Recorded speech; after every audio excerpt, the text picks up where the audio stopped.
What 42 years have taught me about bad photographers. Now, I'm not hating on any single groups.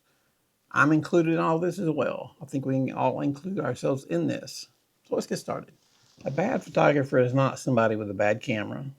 And somebody who's just starting out is not a bad photographer. They're just starting out. We all have to learn.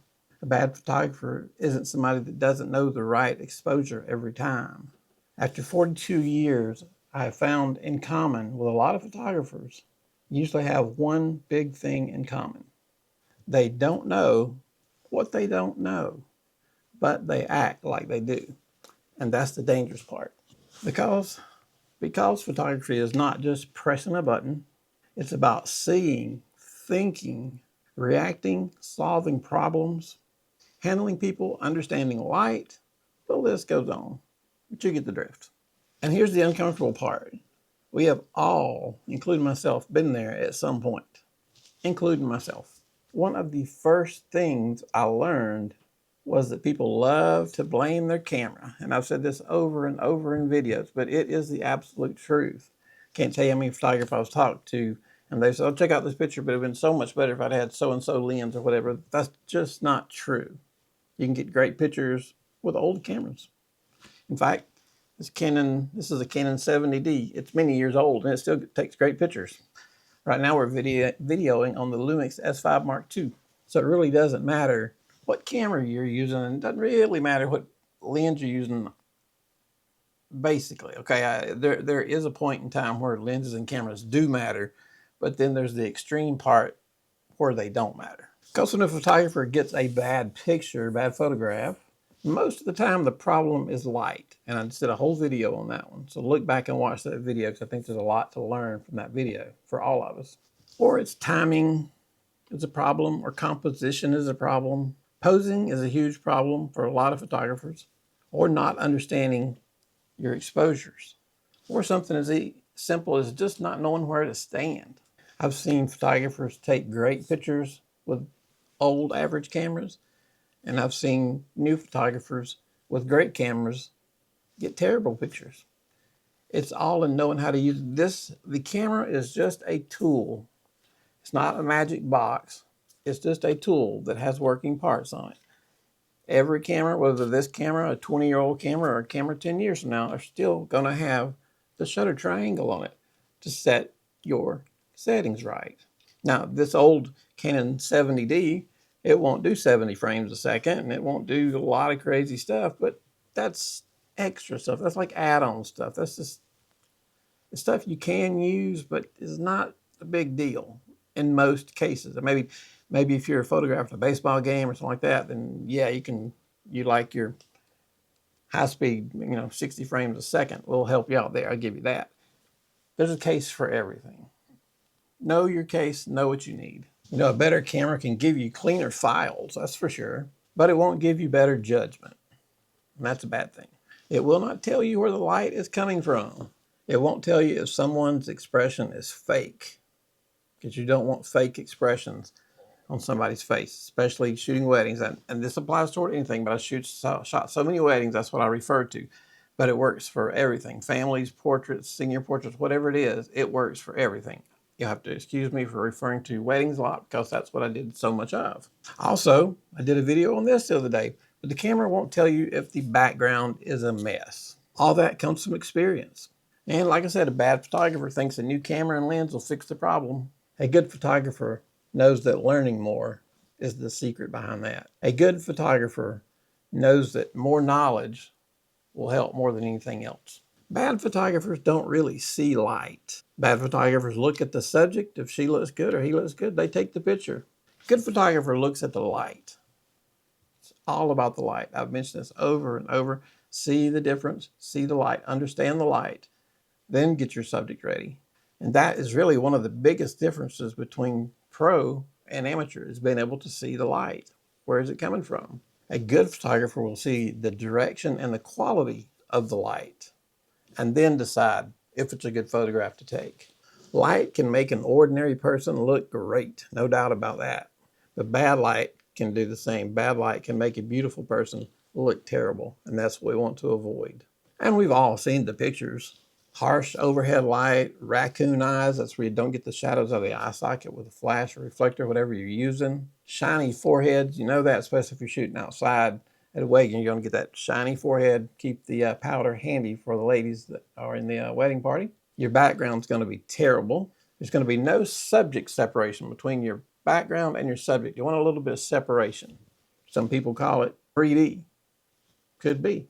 But I know that you want color separation. I know the photographer sitting there thinking, oh, I'll fix it later. I'll fix it in post. But you won't. You may rescue it, but you're not going to improve it. You may put on preset after preset after preset, and it's still not going to look good. You need things looking good in the camera before you take the pictures. Don't use your software to fix all your images. A, it won't be as good. It's going to take forever. It's not what you should be doing. You should be getting pictures right in the camera the first time before you go trying to fix everything. Oh, I've shot this, and I got to fix the exposure and the background and all that, but I'll do all that later. And it turns into a terrible time waster when you could have done it all in just a few seconds to get the pictures right. You'll be amazed that as you keep growing. I'll use weddings again as an example. As you go and go and go, you'll notice you're learning every week or every month. You're learning some cool stuff as you're going. And you get to a point where everything is automatic. It just works automatically. You can see the pretty places. You can see where the light is. You're not struggling for that. But you will not turn bad light into good light in post. It just won't happen. It won't be near as good had you done it right in the camera the first time. A bad photographer points his camera at the subject and forgets everything else about the picture. They're not watching the background. They're not watching for trash cans or limbs and trees. I've covered all this since February 1st. I've been going over and over this so that you guys can grab this. I know like 90% of people that are watching right now have never watched our channel before. So I've shot weddings for 42 years, and I just like to pass on what I know, what I learned in 42 years to you guys, no matter where you're at. If you're a brand new beginner, you just got a camera yesterday, or if you've been shooting for 10 years, 20 years, some of you guys have been shooting for longer than me. We are here for everybody. So ask any questions you have down at the bottom, and you can text me. You can leave a bottom down. You can leave a message at the bottom. I even have my email available. So if you have a problem, we'll fix it. So going back to the picture, the bride, we'll call her the bride. So going back to the bride as the main picture.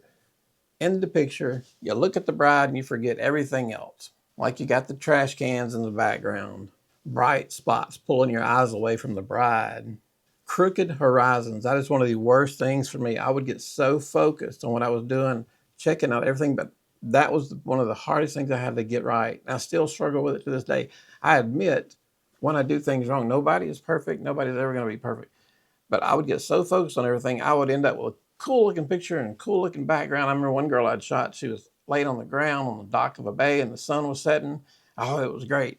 And then when I got back, I realized my horizon was terribly off. So I had to do a lot of work to fix that horizon. My mistake. We've all done it. I'm sure you've done it. Or if you haven't done it yet, you will do it. And I will probably do it again before I die. It's just something we can all work on together. Another problem that you'll see photographers struggle with is they'll cut off hands, they'll cut off feet, they'll cut off things in the wrong spot. People standing in front of walls that are ugly when there's something really pretty 10 feet away. Just didn't want to move there, just didn't see it, was in a hurry. Could be endless reasons. The subject is not the entire picture. The whole frame is the picture. And every corner matters. What's there? Now, I'm not talking about if it's blurry and out of focus. I'm shooting at 2.8, that's fine. I'm just saying the whole image, that's what you're looking for. The bride can be fantastic. If there's something not right, say me and I'm shooting with my crazy horizon, I can mess it up that way. There could be trash cans in the background. It could be anything in the background. And the bad photographer, when you talk about the picture, will say, I was just focused on the person. Like I just said then, when I was getting the horizon wrong, I was focused on the person. So believe me, it happens to everybody. I'm not trying to sit here and say, well, I've been doing this for so long, I'm much better than you are. I'm not saying that at all. There is still tons of things to learn. Photography is something that I've never seen just keeps going and going and going, because by the time you get one camera mastered, there's been 15 more released since then. And software and lenses. We have so much stuff as photographers now. It is absolutely unbelievable. You guys have to remember, I started this in 1983. You remember what electronics looked like in 1983. I know a lot of you weren't even born yet, but it was the cable TV where we had 3 or 4 channels. And if you were the youngest kid, you were the remote control because they didn't have remote controls. You had to physically get up, walk across the room, change the channel, turn up the volume. I'm showing my age, but I'm just telling you.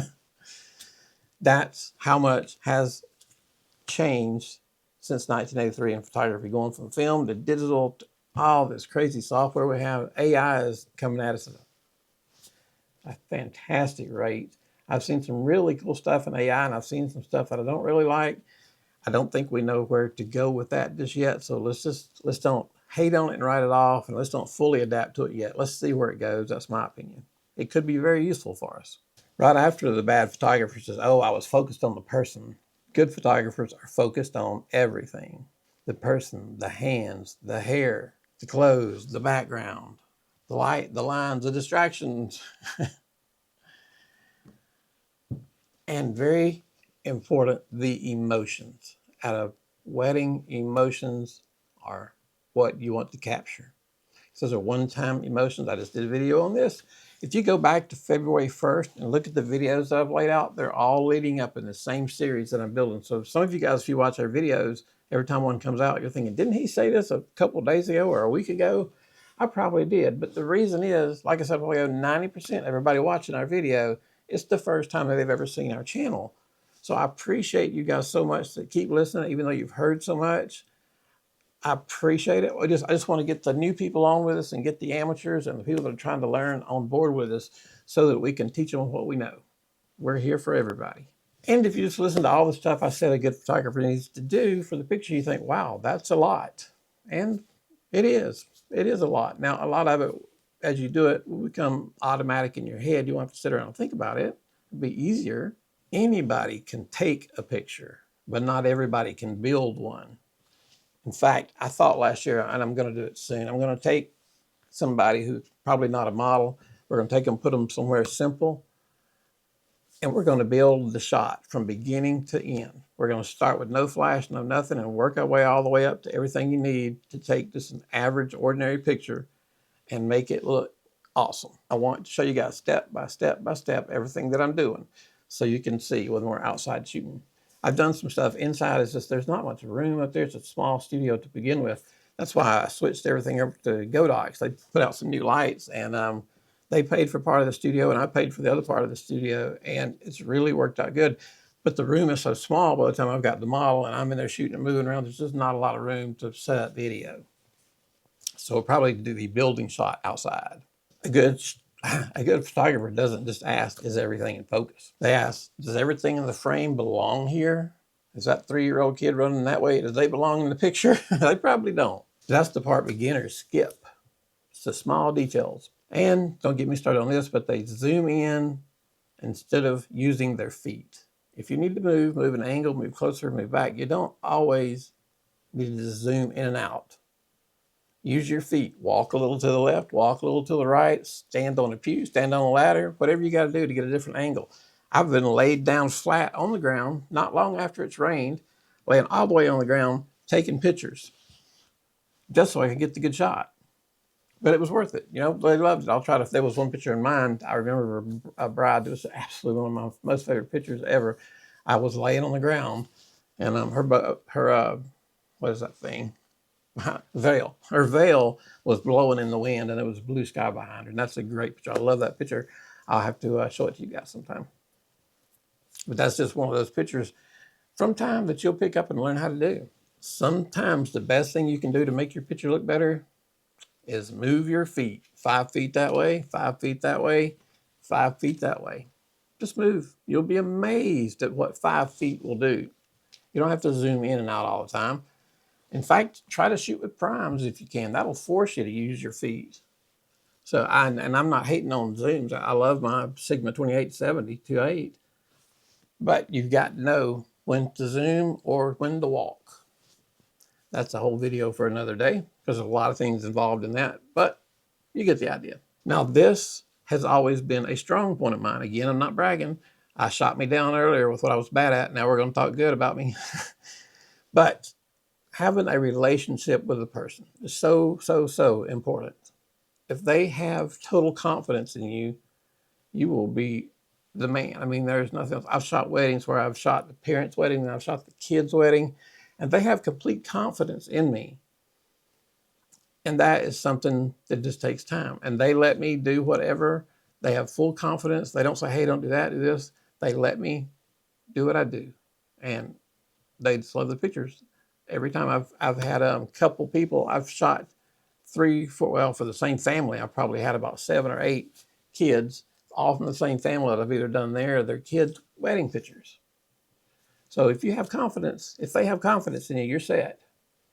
But just as good as having confidence is not having confidence can be the worst thing. Bad photographer will make people uncomfortable. They'll feel like, oh, does he know what he's doing? Because if you're taking the camera and you're shooting the bride from 5 feet away, and the bride's like, well, whoa, what's he doing? Why is he shooting all those pictures? Am I doing something wrong? Do I have a goofy look on my face? Or do I think, does he know what he's doing? So don't do that.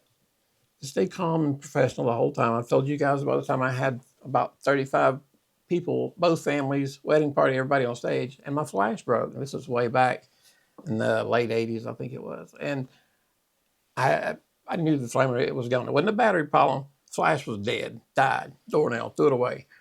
So, but I sent my wife over to get me a backup flash. We put it on there. I kept them joking with them while we were doing it. Nobody ever really realized that I was changing flashes. We were just talking and having a big time. I didn't panic, didn't break out into a big sweat and start going, oh my God, what am I going to do? Just keep going, keep laughing with people. They won't realize the time has gone by. And then as soon as she handed me the flash, I popped it on and we kept on shooting. But hadn't that person not had confidence in me, it would have been, oh my God, what's he doing? Is all my wedding pictures going to be messed up? That's not what you want. Don't make people feel uncomfortable. I know some people are better with people than others, but just learn it if you can. My youngest son, forever, and I love my kids, but I was worried about him in high school for a while because I didn't think, he didn't act like he really fitted in. He's a great kid, love him. He's almost 30 now. Love both my kids to death. But he worried me because I thought, he's got to get a little more personality. But he grew out of it. And now the job he's in, there's one requirement, personality. He's in sales and usually the top sales. And I saw him come out of his shell. That was absolutely amazing to watch. But you can do it if you keep at it, gain their trust. A bad photographer won't give directions, so people don't know what to do with their hands. Hands down by the side, hands folded, scratching their head, picking their nose, whatever they're doing. A good photographer needs to pose them, or better yet, a good photographer's assistant should help him with the poses. Always go with an assistant or a second photographer because they're the one doing the posing. And if I can behind the camera and I see somebody's got a weird pose, don't know what to do with their arms, and my wife missed it. She usually don't, but in this case, let's say she did, I can say, hey, Denise, go fix so-and-so. And she'll go fix it, and we'll keep on shooting, and nobody knows any different. A lot of bad photographers don't know how to talk to people, don't know how to get that started. They kind of hide behind the camera and hoping, let them figure it out before I take the shot. Maybe they'll have it figured out by the time I take the picture. That's not going to happen. You've got to work with them. Just lighten up and work with them. Hey, one thing I have done, I don't see this talked about a lot on YouTube from photographers, is having this relationship with the people. There is nothing more important than having a good relationship and them having full trust in you. I'd go shoot a wedding tomorrow with a Canon 70D with one of my clients. I've shot 3 or 4 weddings for her before I went to people I've never met, never seen where they're getting married. And I had the Canon R6 Mark III and the 28 to 72.8. Give me the older camera and the people that trust me, I'll be good to go. It's that simple. And those are your repeat customers, and your repeat customers tell other people. That's your lifeline. We did so little advertising in over 40 years, so little, hardly any, because we had referrals. Almost 95% of everybody was from a referral. A good photographer knows how to lead, not bully, but he knows how to lead. He knows how to keep people in the serious to fun mode, because there are some shots that need to be serious. Now, during the ceremony, that's serious. There's plenty of time for laughs after and before. And if you can be a part of those, it just makes you stand out more as a likable, confident person. A good photographer knows how to make people relax. I use humor, but there's a lot you can do. A photographer knows how to pose people that may feel uncomfortable without making them feel uncomfortable while you're taking the picture. Say that 3 times real fast. I'll say it again. A good photographer knows how to fix the pose without making the person feel awkward. Second nature, just simple things. A good photographer knows how to get a real smile, and that's so important. A good photographer knows when to talk and when not to talk. And in my first 10 or 15 years, I was a talker. I've always been a talker. As you can tell, I'm talking a lot now. But I've learned there's a time to talk and laugh it up, but there's also a time to be serious.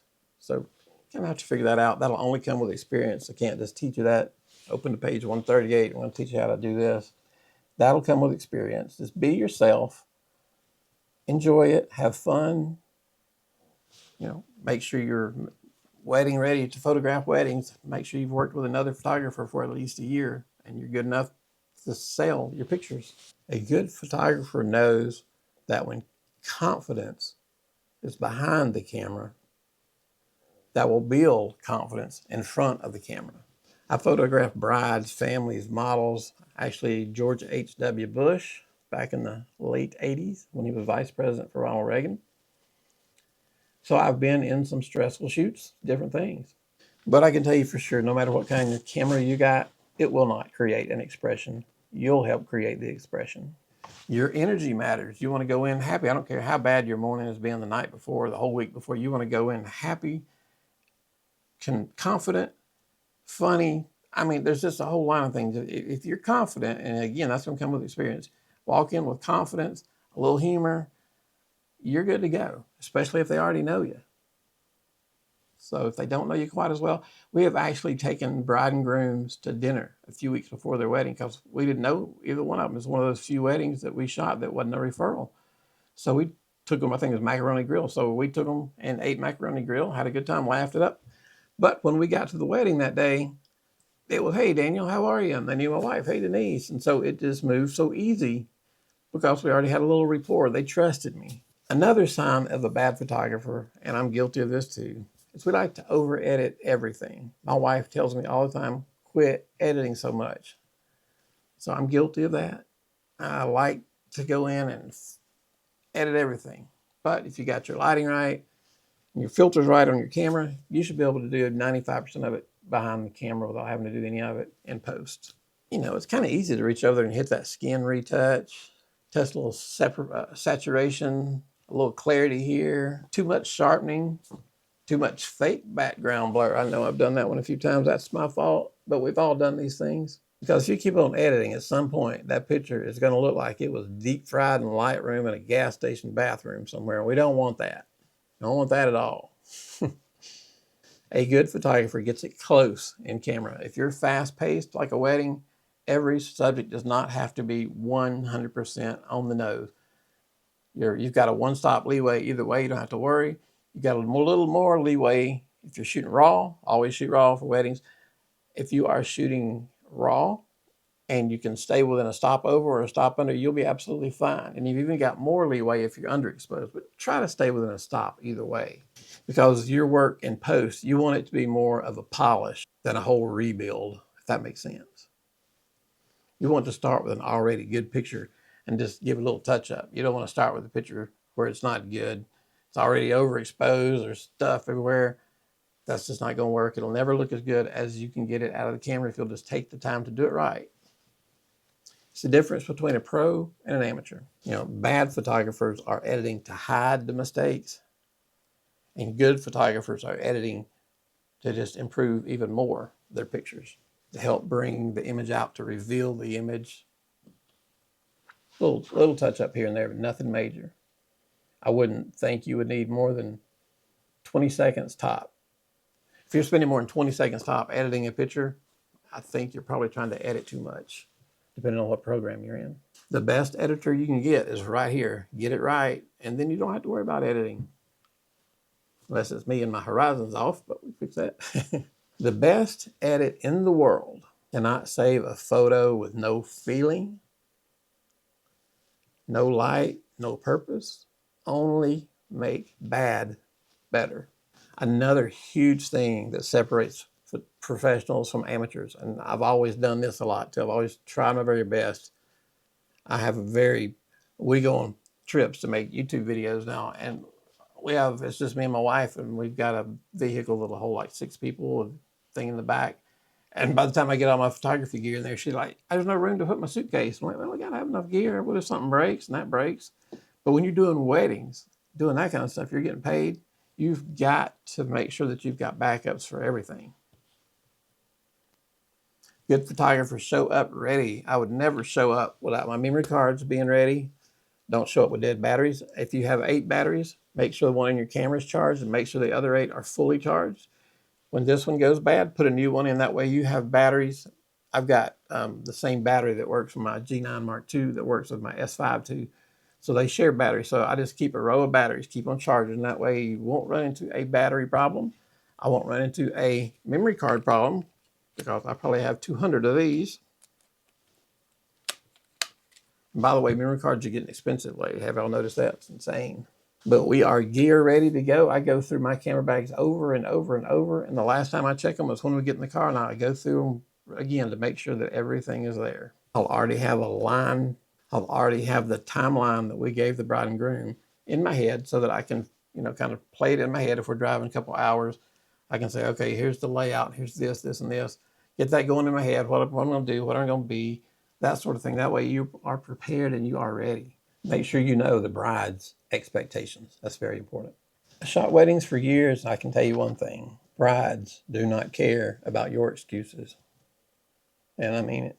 The bride's not going to simply stop walking down the aisle because your battery just died or your memory card's full. Be prepared. Keep in memory cards. Take a memory card, download it in the computer, keep going through. That way you leave, you're going to leave with probably 3 copies of everything you shot at that wedding. In case anything goes wrong. It's overkill, but it will save your butt. If you're shooting as the sunset's going down, the sun is not going to wait for you to be ready. It's going to set same way it does every night, and you better be ready. If I was doing a sunset picture, I would have been out the night before. I would have known the timeline. Usually it's about a 1 minute difference between the days, something like that. I would have been out there the day before looking where the sun is, where the beach, how far the beach is in, the sand where people are sitting, everything. I would already know what it looks like before I just show up there and go, okay, here I am. You need to know where you're going and what you're going to do when you get there. That way you can also, if you're kind of new, you can have an assistant stand over there and you can shoot and practice the sunlight pictures as the sun sets. The golden hour, as we say, you can get that practice. And then by the time you come out tomorrow, if there's no clouds, stuff the day before, and you have the same exact kind of day the next day, things can change. But if it stays the same, then your exposure is probably going to be almost the same. I say almost because there can be little clouds here and there. You never know exactly. If it's pouring down one day, it's not going to help. But if you can find a day with a little bit overcast or no shade, no clouds, your exposure the next day at the exact time should be almost the same. So if I know that I'm coming out the next night, I'm going to shoot at ISO 400, f5.6, somewhere in there. Just set it there and go. Maybe a stop off. I can adjust that, but I had a good starting point, and I had the good starting point because I knew what it looked like. I had already been there and prepared. The worst kind of photographer is not the beginner. Beginners are supposed to make mistakes. The worst kind of photographer is the one who thinks he knows everything, and they drive me insane. They stopped learning, they stopped listening, they stopped experimenting. They just felt like, I know it all. And they get very defensive if you try to give them a little bit of a pointer.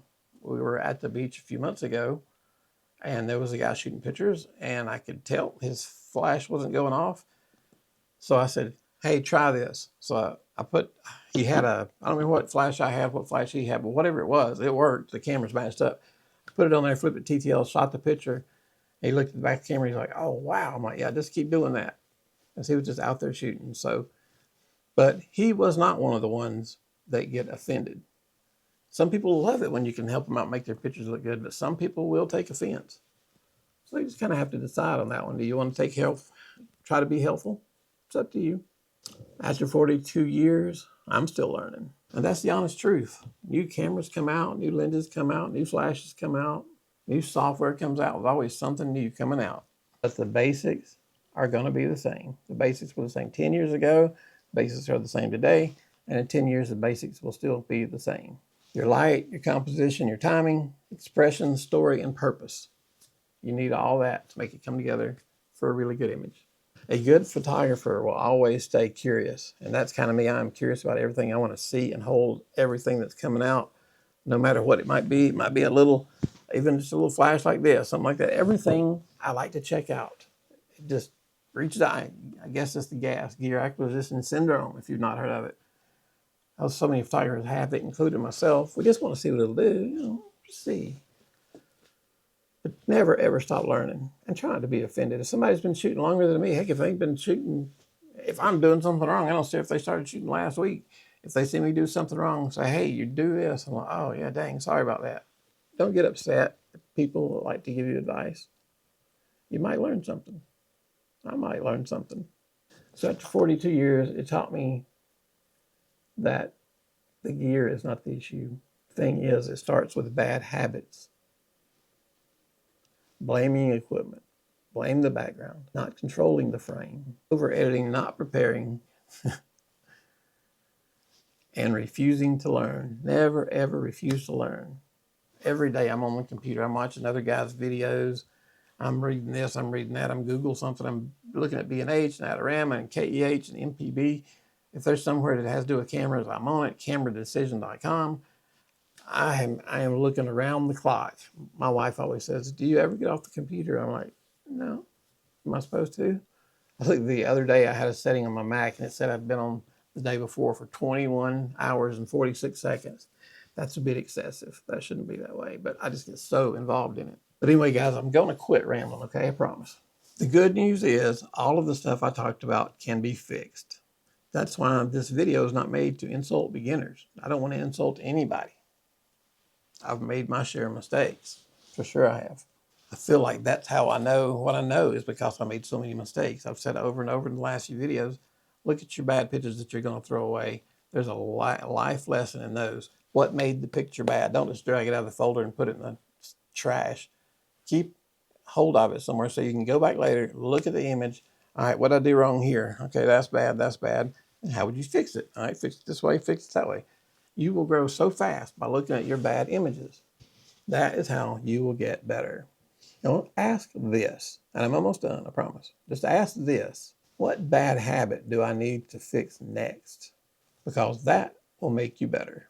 One habit at a time, learn how to fix it if it's a bad habit. Guys, I'm Daniel. If I helped you with any of this, I didn't mean to ramble so much. There was just so much information I wanted to give you guys. If you have any questions about anything, maybe it doesn't have to do with what I was talking about in the video, drop a note down at the bottom and we'll get back to you. If it's something that you don't want to drop at the bottom, email it to me. I'll help you out any way that I can. Thank you guys so much for your time. We appreciate it. You guys have a fantastic day. Thank you.